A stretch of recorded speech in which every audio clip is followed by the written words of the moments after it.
All right. All right. Welcome to Crawley and Drager, the center of attention sessions. Yes. Where And fortnightly we fight over who can speak the most and grab the most attention out of pretty this much, session. Yeah. although I think I already win because as I just told you, I just hit my head and clearly I'll do anything for attention. And Hold on. I, Hold on. oh, Should I take my shirt off or no? Yeah, I'm not going that far. But I pulled out the dog. There you go. I've got the dog. He's in here. Not wearing any pants. How about that? The dog is not wearing any pants. There we go. How are things in Canada? Things are good. It's we're getting the taste of spring. You know, we had a bit of a snow dump maybe a week ago, but it's been above freezing. It's been sunny. Did you say it's been above freezing? It's been above freezing. It's been above freezing. It's all around. It's been a balmy 4 or 5 degrees almost every day. But more than that, the sun is out. So, you know, makes a difference. Yeah, like we do you have daylight savings hours? Yeah, we do. Okay, so we end daylight savings next month. First weekend in April, we finish daylight savings. Okay, so ours is about to change. Like it might even be changing this weekend. I don't really know. It's about to change soon, but you know, the sun is rising. So like I go to work and the sun is rising. I come home, the sun is still up. It's turning the corner for us up here in Canada. It's nice. Yeah. Up here in Canada, yeah. Well, down here in Australia, we have very pressing issues. We have no toilet paper. So if you've got any spare toilet paper, please push it through the phone at us. Have you seen in the media? Have you got a run on toilet paper as well? No, I mean so I imagine it's because of the people stressing out about coronavirus. Correct. Coronavirus, yeah. Yeah. So I mean, like in the area that I live, I just got an update from my school board. There are 2 confirmed cases out of I don't know, 1 million people. And that's just in our region, and then like in Toronto and everything. So we're hoping that just stays over on your side of the world. We're hoping the hysteria has finished now. We hope, but apparently I've not been to the supermarket because I already have toilet paper. But apparently the shelves are bare. No matter where you go, the shelves are bare. People are stockpiling. I think there was an article doing the rounds. I don't know if it was an Australian article doing the rounds on the internet around what you should have in case you need to go into quarantine. And so everyone went, oh my God. Well, so the supermarkets here have been putting pasta on sale because they know that people are freaking out. And so they put all the canned goods and all the pasta on sale. And I saw on Instagram, my cousin posted that in Walmart, the shelves were bare, and they're saying, oh, it started. But I know. Yeah. I mean, I was part of talking me to a worries, colleague. but no, you know. What worries me more is I do have a friend in the States who is in quarantine at the moment, and the whole family's been quarantined, and he's unwell, but none of the others in the family are, but they've all been quarantined, and they've got no means then of going out and going to get supplies. I guess, you know, online shopping and all of that. I don't know if in his region whether that's a drama or not, but that does worry me. People who are unwell and need supplies and they're not easily available. You know, if someone's offering support and help, let's be honest, and they can't easily get things you need. Toilet paper is something that I enjoy using, but if you're at home, it's not the end of the world if you run out. I mean, as long as you have access to soap and water and other things, am I right? Like, you know, I don't want to get too graphic here, but it's not the end of the world. There are worse things. Exactly. This is true. So speaking of coronavirus, I did a little bit of a live stream this week talking about, specifically to people in private practice doing face-to-face work, about what they could be thinking about now in terms of, I think at government level, there is some conversation around getting small businesses ready for if there is a community-wide work from home recommendation. And so there were a few questions going around the internet in closed forums within the mental health profession around what should we do, what should we think about. So I did a live stream talking about that, and encouraging business owners to check their insurances, obviously for loss of income and coverage of expenses and things like that. I don't know we've talked before about insurance. When we were talking about bushfires, we've talked about insurance. So anyone would think we work for insurance agencies. We do not. And I think conversations now are wise to be having with clients around what's possible if everyone is needing to work from home. And that's, for us that do face-to-face work that can translate to an online forum, it's a possible transition. I'm interested in other businesses where that online, translating their work into an online forum isn't so simple. So I think about physical service providers. I'm guessing the work that you guys do could be done remotely. Yeah, I mean, we have clients that we have long-term clients that we've never done anything other than what we're doing right now. Yeah, and, right. And we have workers who work all over the world as well on our team. So, I mean, at the end of the day, if you need to take a photo, it helps if you're there. If you need to capture some video, it helps if you're there. If you need to run a live event, it helps if you're there. But aside from those things, most things can be done. And I do know specifically, now I'm not sure whether your college will allow for this, but or your board of practitioners or whatever you call it there. But I do know that specifically for people who help people with counseling or other kind of means, that there are secure online programs or platforms that you can buy into relatively cost effectively that would allow you to have remote. So rule of thumb, looking at security of online platforms, if you're paying for it, it's probably secure. I know that the paid version of Zoom is HIPAA compliant, and there are a few other platforms that are paid. If you're looking at free Skype, it's not going to be secure enough. Well, but even there are subscription-based practice like operation software that allows you to have booking and collect money and do everything, but it also has video chatting. And I was looking into it for a friend, and it didn't seem unrealistically, like even for someone, a single practitioner who's only doing 20 hours a week or 10 hours a week, it still seemed affordable to me. So I'm sure that there are means that can help overcome there that. There are. And our government, I don't know about the Canadian healthcare system. I don't know anything about the Canadian healthcare system, but in Australia, we have a lot of government support. So our Medicare system has been around since the 70s. I'm going to say 1976. Someone will correct me if I got that wrong. And it co-funds. The idea is that it co-funds from government budgets, co-funds the cost of healthcare. And as mental health professionals, certain mental health professionals are eligible for some of that co-funding, for some of that rebates, government rebates on the cost of mental health care. And that's been around for 2006, 2007, I think is when that came in. And they've recently, within the last couple of years, added telehealth for people in rural and remote areas. So just this online Zoom kind of stuff. For people in remote areas where access to mental health care is difficult to find. There's talk that if there is a community-wide work from home recommendation, there will be some possible extension of those telehealth rebates to anybody, so that mental health care can be provided to clients no matter where they or the clinician is. But these are all ideas that haven't been fleshed out yet. I think for me, the thing that in the conversation I say conversation, it was one way, it was a live stream, but in my head, it's a conversation.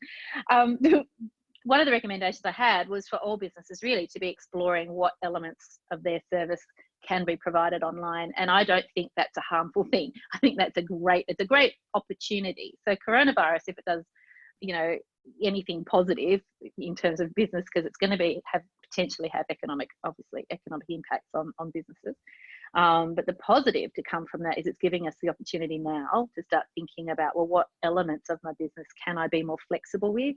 And can I already start to offer that as a service to my clients, so that it's not something new that I'm having to suddenly scrabble together just because of And it's funny with business owners, when you are shocked, when the environment changes or something happens out of your control, often we become very reactive and we do what we have to do. And then if we kind of dodge a bullet, we kind of go back to the way things were rather than use the opportunity.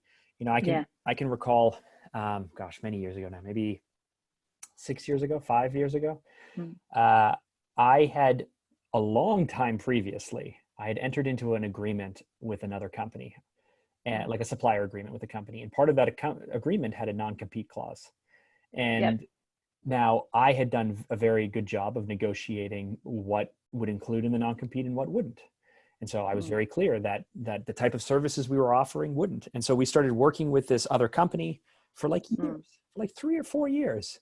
And then this company that we had an agreement with found out that we were working with them, and they freaked out. They went bananas over it. And I said, go back and look at the original agreement. We excluded these services for this very reason. And they wrote me this nasty, terrible letter about the spirit of the agreement and all of this stuff. And so I'm a worrier. I get anxiety. I tend to, if something's small, I will think so far ahead that I will literally turn it into a really big deal. So over the course of the weekend, as I'm waiting to figure out how to respond to this, I'm thinking, gosh, we're going to get sued.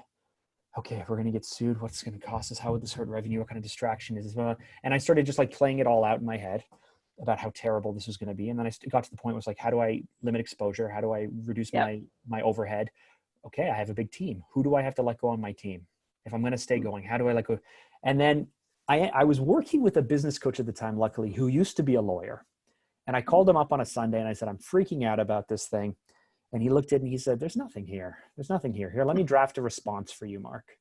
And let me draft a really good response. So he drafted this really tight response. I sent it off the next day and I never heard anything again. It's been like 5 or 6 years. But after that, I went, whew, okay. I waited like a week. And then I realized when I was panicking, I had a list of people that I didn't think I really needed in the company. And then I went, but now that I'm not panicking, I can't shake the fact that I don't really need them. I don't think I really need them. And while that stressor was happening on the business, I went into like, what are we going to do mode? And that made me really think creatively, and it made me really focus. And so I didn't let that opportunity go. I really looked at my business after that. And within a few weeks, I had put some of those pieces in place anyway, because it just made a tighter company. And this is the opportunity that, you know, anyone who's being forced, should this happen, into this, you have to reevaluate how you will do your practice, how you will provide your services, what will you do, how will you communicate. And this is something that's outside of your control, but don't pass up the opportunity to make yourself more competitive, better service for clients, tighter, more profitable, whatever it might be. All of that, exactly right. I think, you know, it gives you opportunity to look at, I mean, I talked about very practical, simple things like checking your insurances, getting clients to check their own private health insurances, you know, make sure everything's set up well now. But I remember being in a similar situation to you for a very different reason. I had a very large contract, or still have very large service delivery contract. And that contract, you know, has had different faces across the course of its life, because it's been multiple iterations of this service delivery contract. And in its early days, the way it was structured, it was really stressful for me as a business owner to deliver on that contract. And when it was coming up for renewal, I was in that position of saying, well, do I actually need this? Do I want this? And if it stays in its current guise, I think I had reached a point where I thought, I don't even know if I want to pursue this any further, if it's going to continue in its current guise. Thankfully, they had put some very smart thought into it and had changed it in a way that made it much more livable and workable. But while I was in that headspace, and it was similar to your experience, you know, that intensely stressful, if I remove this massive revenue stream from my business, what is left? What does it look like? And it did a similar thing. It helped me to confront inefficiencies in terms of costs and overheads. But it also had the added bonus of encouraging me to look at additional revenue streams that I wasn't really pursuing. And so I pursued those anyway, even though we decided to continue on with the contract, pursued those additional revenue streams anyway. And that's been a massive benefit to the business generally, but my stress levels as well. Never having all your eggs in one basket is always good advice, I think. for business. So you're right. People should be looking at these things. They should be looking at the things that they don't need, the things that they do need, and start addressing those things now. Don't wait for a crisis. Something that I've learned probably too recently, but should have learned a long time ago, is I think a lot of people, especially practitioners, but a lot of people running smaller businesses never grow at all, because they're really so busy being caught up in providing the service or being the craftsman or being the specialist or whatever it is, that they're not really people. And so they're not going to grow because they're not the type of people to grow a business. But the second group, which is where I fell into, and I think the majority of us actually do fall into, are people who grow incrementally, people who grow organically. And so even if we're marketing and advertising, and even if we're trying things, it still is an incremental growth, because it's, let's try this and let's try this and let's try that and let's do this. And you will ladder up and you will grow a business. And I grew a multi-million-dollar business by laddering up. But when you sit down then and go, how do I create something like if I want to go from, if you want to go from $1 million to $2 million, you do that through incremental growth. If you want to go from $1 million to $50 million, you can't do that. Like, it's just not even the same company. It's not the same thinking. It's not the same people. The process is, nothing about it is the same. It forces you to think, what does that even look like over there? I don't know how to get there, but what does it even look like? And that's the thing that this issue could form, or me almost getting sued formed, or you contract. So now what I try to do proactively, rather than wait a few years to have these things slap you, or even, wait a year to set, your yearly goals for that's all incremental thinking. And so even when it comes to hiring staff, when it comes to picking the right staff, when it comes to our processes, I've become addicted to just trying to figure out how to get from where we are to something much scarier and bigger way too fast. So that way you can't do it through natural means. Like, it just forces, like, the challenge becomes so big that you have to think outside the box to see if it's even possible. That's the new thing I'm obsessed with. That's the thing. That's the Richard Branson philosophy of say yes and work out the details later. And it also underpins your philosophy. And I know that when we first took on this contract, it was something I tendered for it. I had to construct a tender, which I'd never done before. And it was a massive undertaking. And the tender that we submitted was triple the dollars, and probably double the geographical location that we eventually won. So we got something like, maybe half the geographical location, but only a third of the dollars. So then we had to, it's like, damn it, we've won this thing. Now we've got to make it work for the money that they're giving us. But it doubled my business overnight. Like, it doubled the physical size of my business overnight, and probably more than doubled, actually. And that was a steep learning curve. Someone had once said to me, be careful you don't get too big too quickly. And I went, yeah, whatever. Be careful you don't get too big too quickly.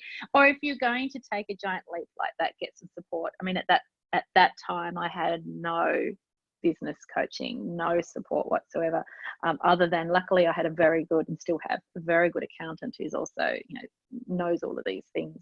He's a, business advisor and business broker and all of those sorts of things. So he's a good person to have on my team. But oh, you're right there, Miles. Miles is coughing. I was talking to Evan the other day, and he thought that Miles was called Mark, and I said no, he's called Mark. So yeah, businesses do have the opportunity to grow through adversity, and I think any opportunity to look at your systems and your processes, as boring as that sounds, having a really hard look at the things that are working and not working, and making some necessary changes is really valuable, really important. Yeah. So how do you do that today then? I mean, I know that you obviously moved back to Australia, that there's been some changes in your business. How do you implement this so it's not? Yeah, I'm laughing because the Australians will giggle, because I was in Hobart in Tasmania, which is an island, which is also part of Australia. Is Tasmania technically part of Australia? Yeah, it's a Okay. state of Australia. Like And Hawaii is a state of America. perfect. But And yeah, do it's a state. Australians Yeah. consider Tasmania part of Australia, or only Yes. Tasmanians do? No, no, no. Australians consider it as part of Australia, Okay. but Tasmanians will refer to the rest of Australia as the mainland. Yes. And it's every now and then I will say to people, it's a really big place. Where are you actually going? And they'll say, I'm going to the mainland. Like, really? Right. Whereabouts? Because that's a lot of country. So yes, I've moved to Melbourne, relocated the family. So you've moved from Australia to Australia. Excellent. That's right. Yes, I've moved from Australia to Australia. And you know, looking at and sold one of my businesses as well. I don't know if we've talked about that. So, you know, split my practice into two separate entities and sold one of them, the oldest one. And, you know, have made some really important strategic decisions that obviously impact my family. My husband's still flying in, flying out from Tasmania. And for me, it's an opportunity to look at opportunity.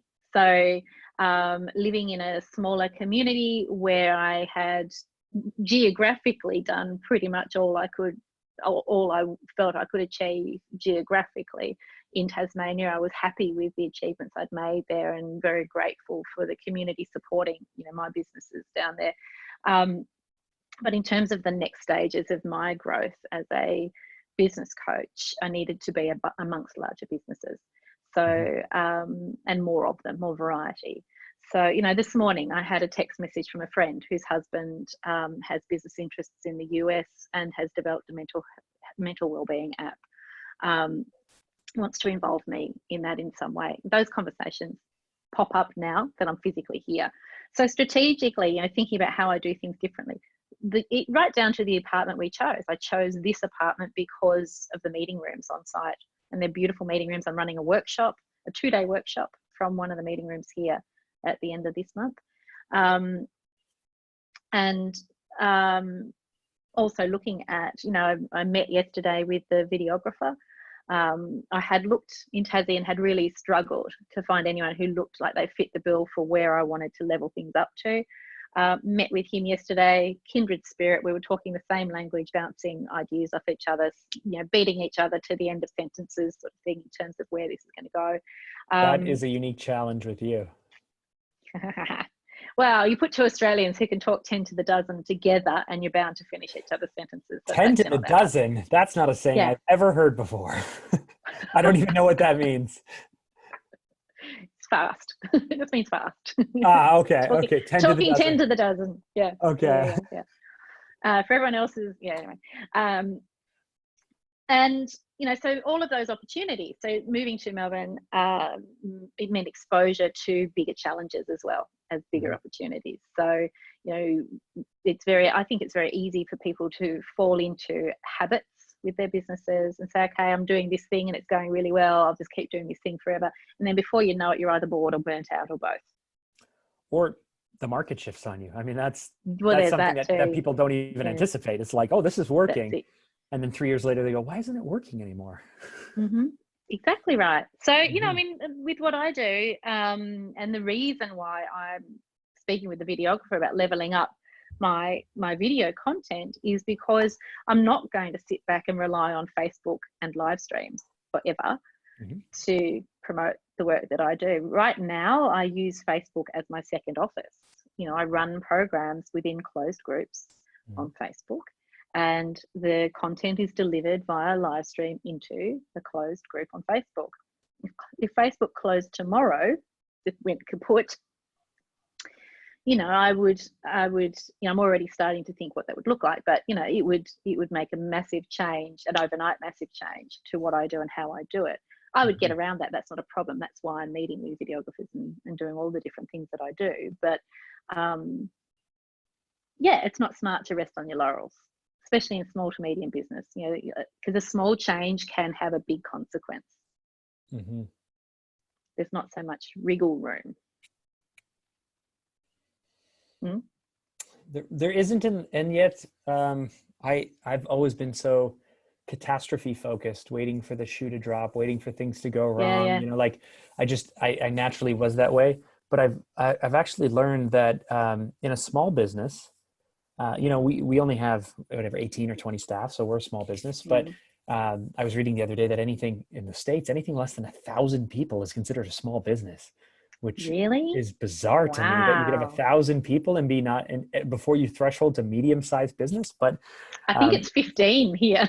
Oh, really? I Okay. think so. I would say that if you have like more than like maybe 18 staff, less than 20 staff, more than 50 or 70 staff or 100 staff, I would consider you kind of a more of a medium business. But but it can go on.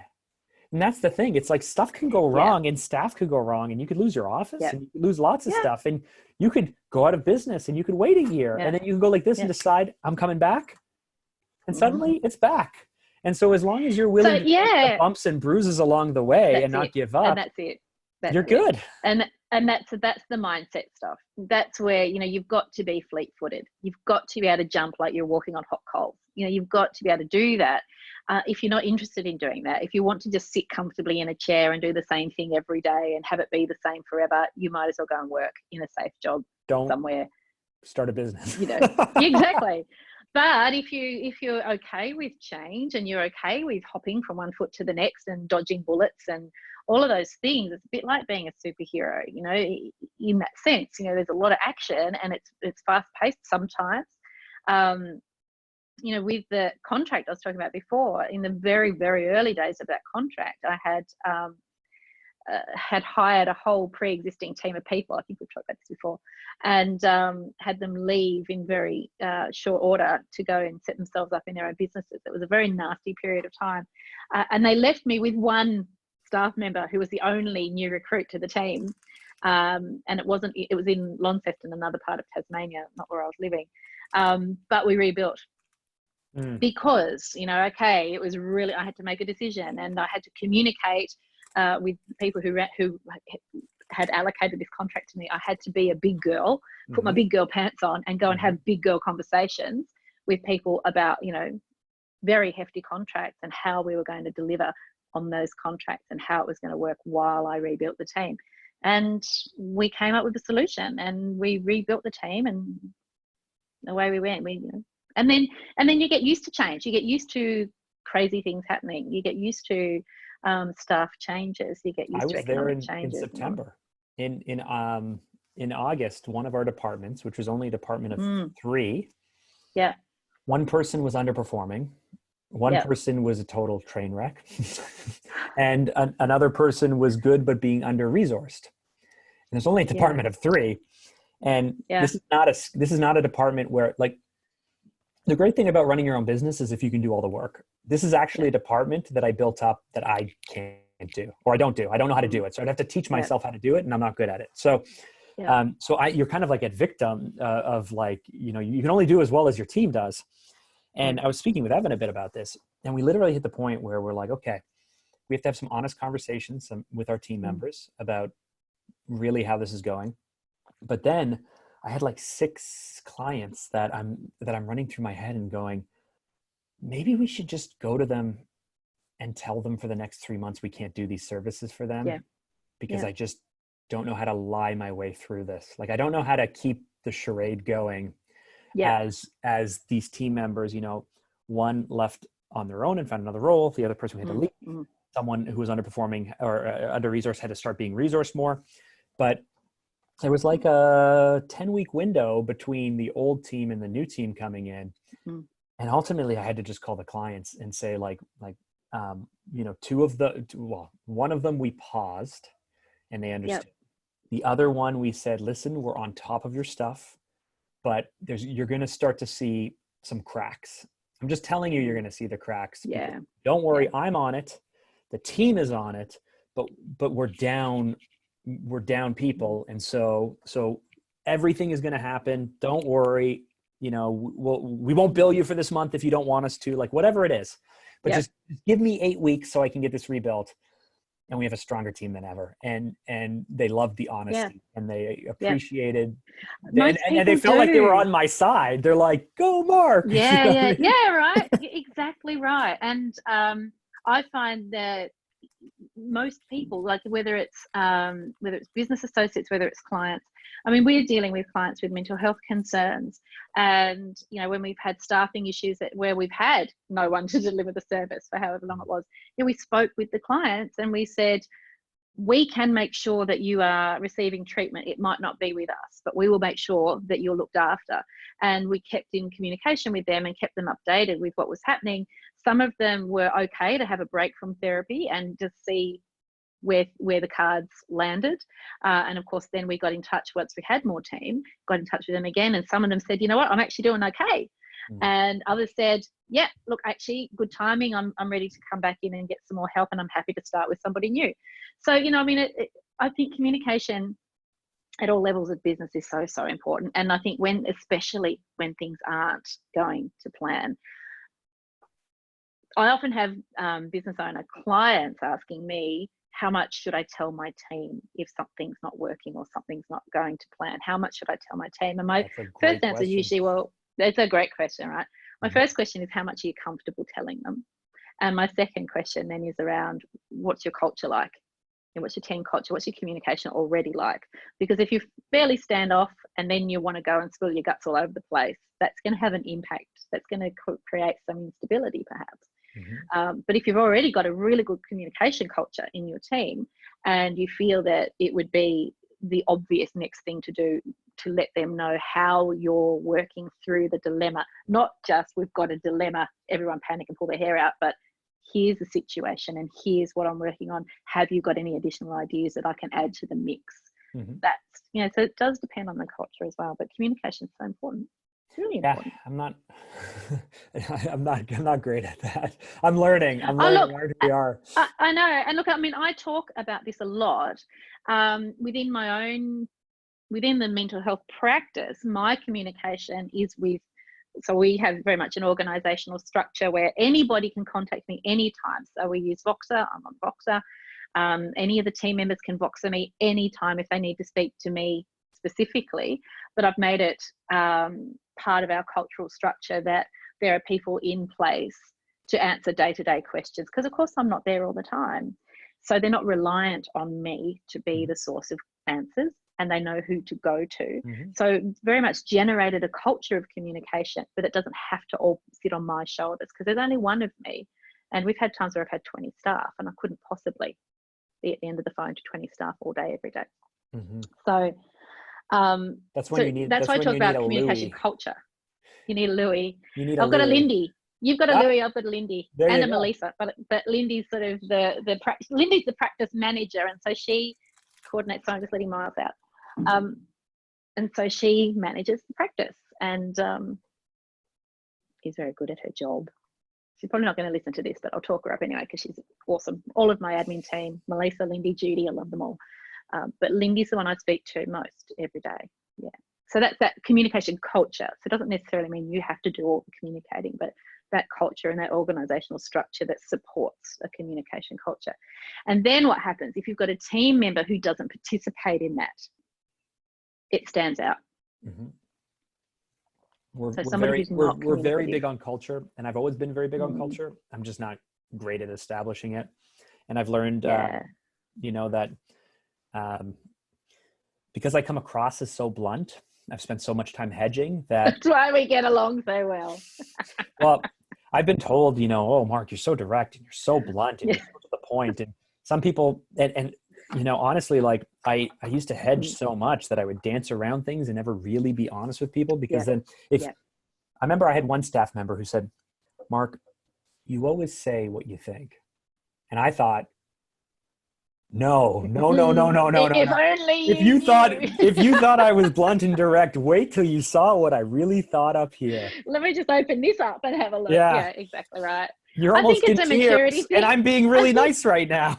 I think it's a maturity thing, like a growing up thing.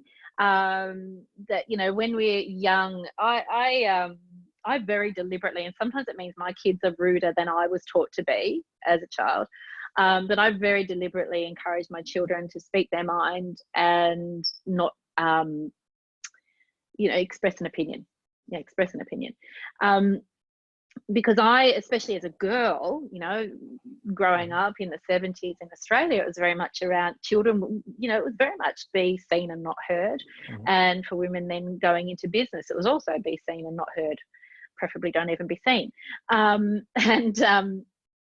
I think that as you get older and learn more about business ownership, but learn more about just being a grown-up, you realize simple things like avoiding the phone bill doesn't work out so well. Ringing the phone company and saying, I'm struggling to pay, usually results in a better outcome. Just Yes. those sorts of learning things as you get older, and the same things apply in business. And then, I learned that speaking your mind, language. people know where they stand. I learned that language from a coach, this idea of being able to achieve a win-win. So a very long time ago, I think I was maybe, oh gosh, hold on, I had a Mustang. So my 13-year-old daughter was 6 months old.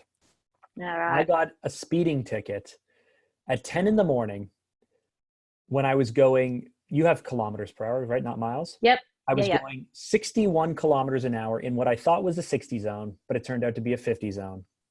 And the cop pulled me over, and I didn't know what he was pulling me over for. He said, "You're speeding." I said, "I'm not speeding. I'm going 61." Anyway, he gives me this ticket. And so I was so just perturbed, because I'm the kind of person who will just usually pay a ticket. But I went down to the courthouse, and I remember thinking through what language I was going to use. And I sat down with it wasn't a magistrate. It was, I guess it would be the lawyer for the Crown. And I said, "Listen, honestly, I was in no hurry. I was going 61 in what I thought was a 60 zone. I very clearly was speeding, but I'm just looking for a win-win here. How do we make this win-win?" And he was like, "Okay, I'll take it down to this, and then you won't lose any points." I went, "Okay, thank you. I appreciate that."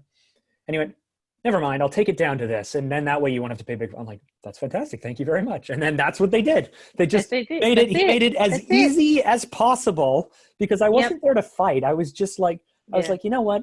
I know that it was my mistake, but it was such a silly mistake. how do we make this work out for both of us? And he was willing to go, but it was that little pause where he went, "No, you know what? We'll actually go a step further," that he didn't have to do. I had already agreed to it. Yeah. I was like, and that's it. People, when you're not on the defensive, you're not triggering others to be on the defensive. It's a simple interpersonal skills there. And you've got those. So, when you're willing to negotiate or willing to be conciliatory in your communication style, then it's interesting to watch how people come and meet you. If someone gets confrontational person after confrontational person who's making excuses, and I was like, I just want to take care of this in the next 3 or 4 minutes. How do we do this quickly? Yeah. I've got a 6-month-old baby. Can we just get this done with? And I think, you apply that to a business setting. So I think often, when staff are leaving a team. So, I'm very used now to my practice door being a revolving door. People come, people go. It's just the ebb and flow of business. No one's ever going to love your business as much as you do, all of that stuff.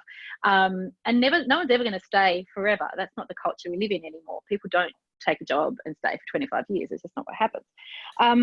So part of your maturation as a business owner is to get used to the idea of not taking it personally when people leave, but convincing people that you're not going to set them on fire when they decide that it's time for them to move on. Like convincing people that you can have a grown-up conversation ahead of time so that some planning can be put in place. That's been a long journey for me as a business owner to reach that point. And now I'm very fortunate because usually my team will come and talk to me and say, "I've got this idea that maybe I'm not suited to private sector work, or maybe the client population isn't fulfilling, or maybe this, or maybe that, or maybe I've been headhunted by some organization and it's an offer that I just can't refuse because it speaks to all my interest areas." Whatever the reason, having that grown-up conversation means I am far more likely to do anything I can to support you. If you're not honest with me, if you tell me one thing and then go and do something else, or or you're trying to feather your own nest, or any of those sort of underhanded things, I'm going to get a bit cross. Like it's actually going to be offensive to me that the work I've put into creating that culture where you can come and tell me anything and I'll support you isn't trusted, isn't believed, and then deceit is brought to the table. Yeah, I find it's a really interesting communication style, and you see it in different people in a business setting. I mean, I've had all sorts, people who we've had to let go who were very, very upset, people who were very accepting, people who saw it coming, people who didn't see it coming, people who quit that I see coming, people that quit that I don't see coming. But something that I've done recently, we've done a few times, I think, which has not, it's made everything much more like with this idea of candor and just being like honest with people. Yep. Louis, for example, in the spring sat down with one of our staff members who was underperforming, who said, listen, I got to have an honest conversation with you. X, Y, Z, but the next time we're having this conversation, Mark is in the room too. And you know what that means. And then so when kind of 8 or 10 weeks went by and there weren't really any changes, and I called the meeting and the person sat down and I said, you know why we're here, right? And they said, yep. I go, okay. And it was just like a different type of conversation because groundwork had been laid and, it's just, or vice versa. When someone's quitting that I know really, I had someone who I enjoyed working with, Steve, my camera guy, he left. Yeah, right. Yesterday was his last day, but for a bunch of weeks, I kind of got the sense that he wasn't quite happy. And honestly, I was like kind of encouraging him to like, if you're not happy here, you got to go somewhere. Like you can't live unhappily. And then one morning he said, hey, Mark, can we meet at 7:30? And I'm like, sure. I know what's happening. Of course we can meet. He's all nervous, but he found another role doing something he did many years ago that he's really passionate about, that he loves doing. And so, I mean, it's just, if you could see the signals, if they could see the signals, if you lay the groundwork, if they lay the groundwork, if you're open and honest, then it's just one of those things you can work through, right? That's right. I think a lot of, and the reality is too, an individual staff member, it's the first time they've been employed by you, theoretically, first time they've been employed by you, first time they've been unhappy in their role, first time they've had to come and talk to you about being unhappy in their role. As the business owner, we will have had many people before that one individual, retreating into their room and closing the door at lunchtime and not communicating with the team and getting cross about, unimportant things, and that we'll recognize a pattern of behavior. And so when you can put that groundwork in, sometimes it's about, making it really clear, here's the behavioral expectation or here's the performance expectation. And if you want to stay, you're welcome to stay, but this is what we expect. We love having you on the team, the clients, all those things. These are the things that we require, as Louis done with your person. Mm-hmm. And then the person has a grown-up choice to make, that they can either live up to that, or they perhaps will realize that maybe their heart's not in it and it's time to move on, and that's okay. And it's their choice. All you can do is be there, because again, the business will carry on as long as the leadership doesn't give up. The business could pretty much burn all the way to the ground. Sorry, that's a bad analogy with the fires. Sorry. No, that's okay. But basically, everything can come crashing down. And as long as you're willing to revive it in whatever form it is, in whatever name it is, in whatever version of it is, we'll go on. And that was something that I now take comfort in. But I always thought I was walking on this very precarious, it could all crumble and that would be the end of it. And it's like, well, it'll just change. It'll change. And there are times, I'm a sentimental person, especially around Christmas. There are times I think back to team members that I had and Christmas parties we had. And we have, I've been doing this 13, 14 years now. And so I've had so many generations and iterations of team.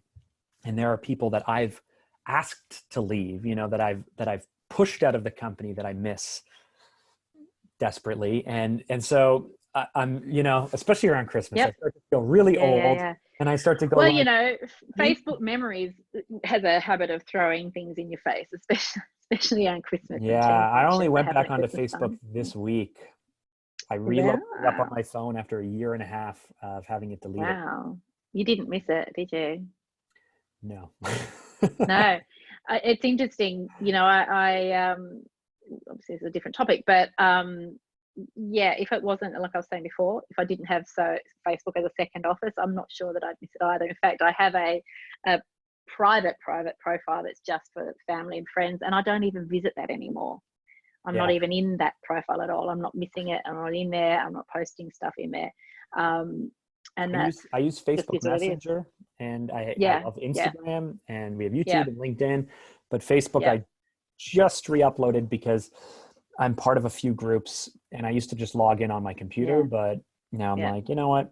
I'm not depressed anymore. I'm not following news anymore. I can handle coming back into Facebook, I guess. Yeah. Well, that's it. It's like anything, you know, any of these things, you've got to make it work for you. So I very much use it as my expressive communication tool. If I'm really bored and got nothing else to do and nothing else to put in front of my eyes, and I need something in front of my eyes, then I might scroll, but I very rarely am in there scrolling around. I look at my notifications.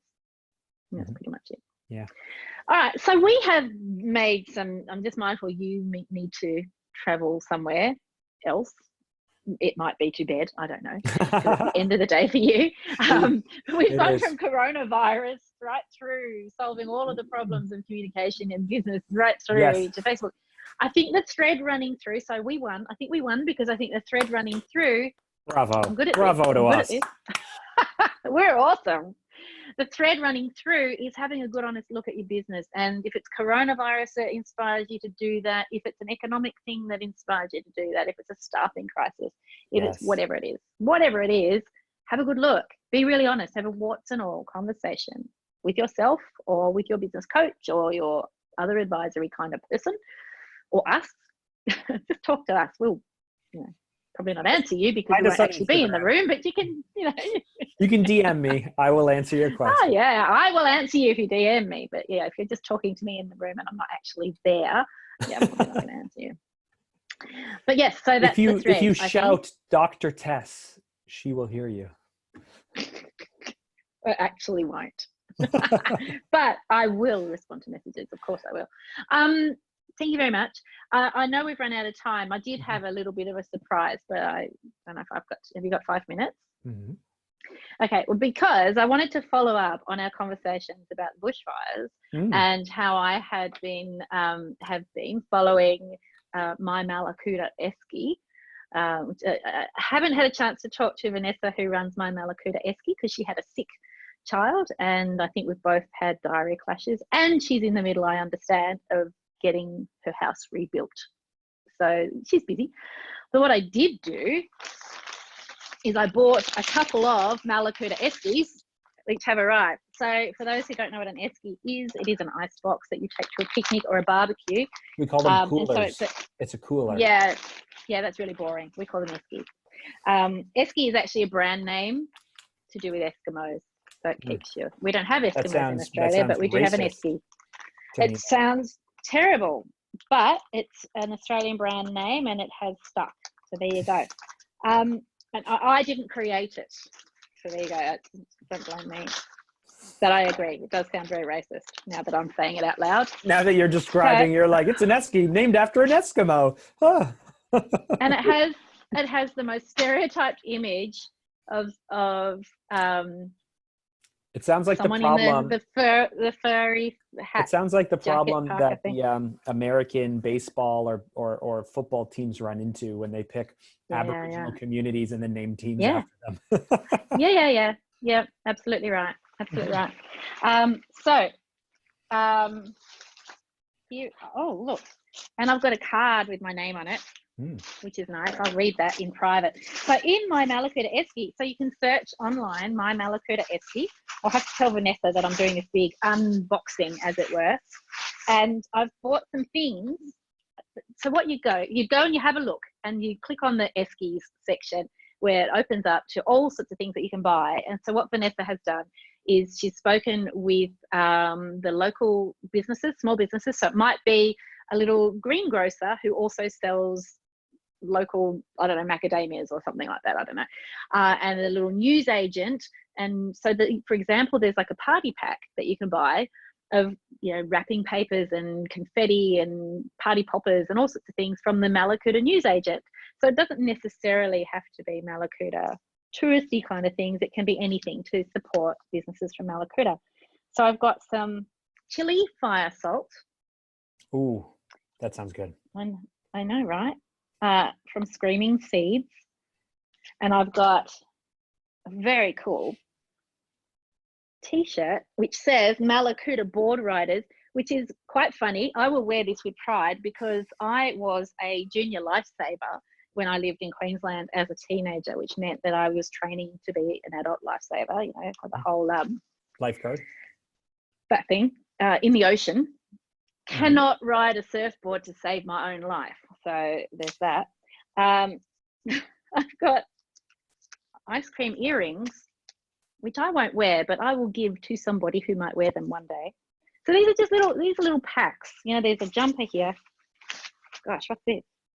There you go. It's a Malakuta hoodie. I like it. Malakuta on it. Yeah. And there's a purple one, which these are for my kids, so they don't, you know, freeze as we head into winter. I like it. Malakuta. There's a calendar and there's a sticker. Calendar. One time my son wanted to stop at the mall and said, what are those? And can we have one? And I just was like, I wasn't thinking. I was like, no, you don't need one. That's what telephones are for. And yeah. So my wife used to pick out her calendar every year. So that way you could sit there and flip and all that stuff. That hasn't happened in 15 years. No.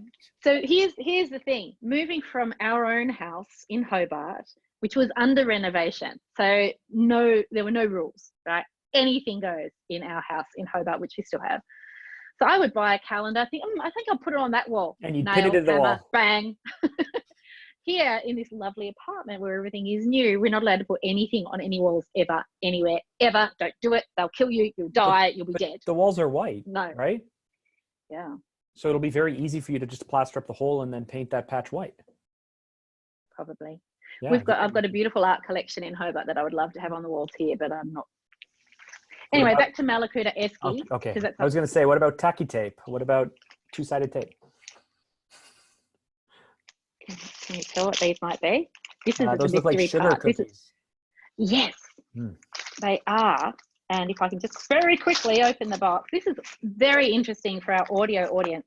So, because our audio audience on the podcast can't see what we're doing, but and I don't have to share. I don't have to tell anybody else what I've got. Heart-shaped sugar cookies. So, and these are pale blue that say, and they've got Malakuta stamped on them. And then, oh my gosh, I may have gone overboard. I've got like 16 of these babies. Your boys will eat them very quickly. Don't worry. I don't know if I'll tell them that I have them. Okay. But we will see. So there you go. Following through with supporting our Malakuta community. It's a long weekend here in Australia.